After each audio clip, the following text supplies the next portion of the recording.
কি? আপনি আমার মায়ের নাম্বার চেয়েছিলেন না, নেন, যা খুশি বলেন, ভিডিও দেখান, যা ইচ্ছা করেন।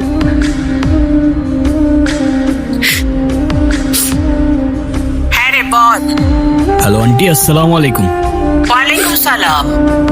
আপনি কে? এটা তো আয়শার নাম্বার, ওর কিছু হয়নি তো? আরে না না আন্টি, ওর কিচ্ছু হয় নাই।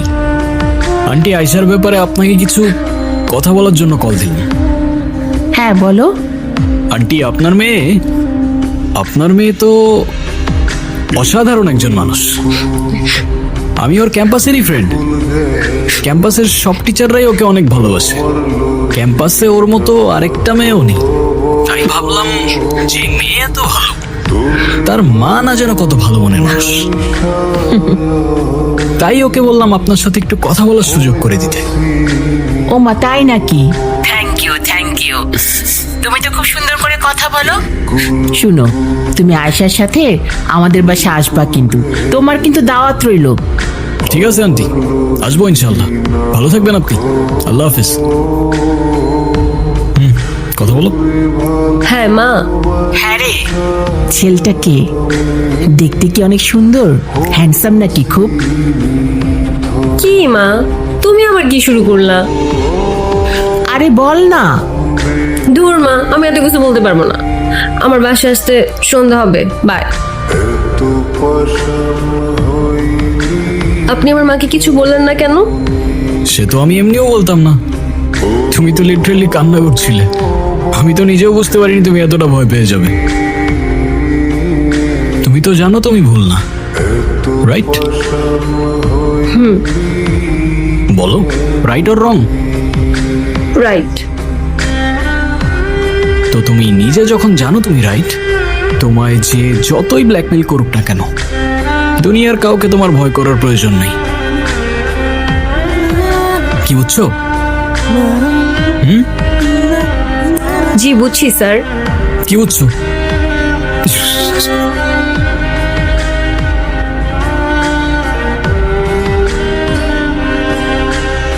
আবারও রাজধানীতে পাওয়া গেল সেই জেল পলাতক দলের আরেক আসামির লাশ।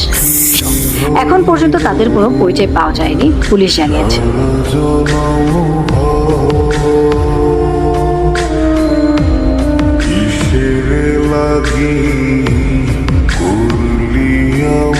ও, আপনারা চলে এসেছেন? অনেক ঝামেলার মধ্যে আছি, আপনাদের জন্য অপেক্ষা ছিলাম। স্যার কি খুব চাপে আছেন নাকি? না না না, কোনো চাপে নেই। আপনারা এসেছেন, চাপ কোথায়? কি হয়েছে স্যার? আমার বিয়ে খাবেন? না স্যার, কিন্তু কিন্তু বিরিয়ানি থাকলে। ওই মিয়া, কয়দিন আগে যে নিউজ করে নিয়ে গেলেন, কই কোথাও তো দেখলাম না। আমরা শুধু বিরিয়ানিতে মশলা খাই স্যার, ভিউজের জন্য সেটা নিউজে দিই না।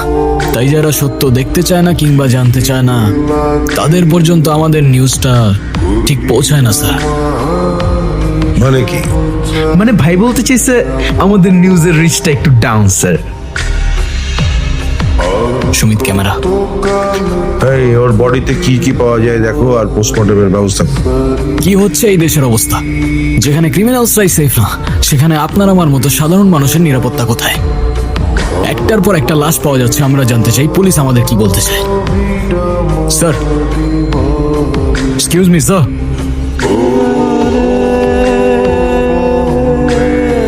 স্যার, একটার পর একটা মার্ডার হয়ে যাচ্ছে। আপনাদের ইনভেস্টিগেশনের ডিটেলস আমাদের জনতা জানতে চায়। আসলে কেসটা খুব কনফিডেন্সিয়াল, পাবলিকলি বলাটা খুব ডিফিকাল্ট। তারপরে আপনারা তো নাচরবান্ধা, আপনাদের না বললেই তো নয়। আসলে যে মার্ডার হয়েছে সে জেল পলাতক আসামি। এই কেসের সাথে তার অনেক ধরনের যোগসূত্র থাকতে পারে।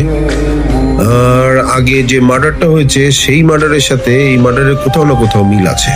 আমরা খুনির খুব কাছাকাছি চলে এসেছি। কিছু পাজেল মিলাতে পারলেই আমরা এই মার্ডারের মোটিভটা জেনে যাব। কিন্তু সেটা আর কতদিন পর? সিভিলিয়ানসদের সেফটি কে দেবে? নো মোর কোশ্চেন, আমাকে কাজ করতে দিন প্লিজ। ক্রিমিনালস জেল থেকে পালিয়ে গেলে তাদের কিছুই করার থাকে না। সেই ক্রিমিনাল খুন হলে তারা খুনিকে খুঁজতে পারে না। পুলিশ কতদিন এভাবে নিজেদের দায়কে এড়িয়ে চলবে? প্রশ্ন আমাদের জনতার। তবে খুনি আসলে কে? হতে পারে সে আপনার আশেপাশেই আছে। চায়ের দোকানে, শপিং মলে, রাস্তার পাশে কিংবা আপনার সামনে। তাই সাবধান থাকুন, সতর্ক থাকুন, দেখতে থাকুন জনতা নিউজ। ক্যামেরাম্যান সুমিতের সাথে ইব্রাহিম হোসেন, জনতা নিউজ, ঢাকা।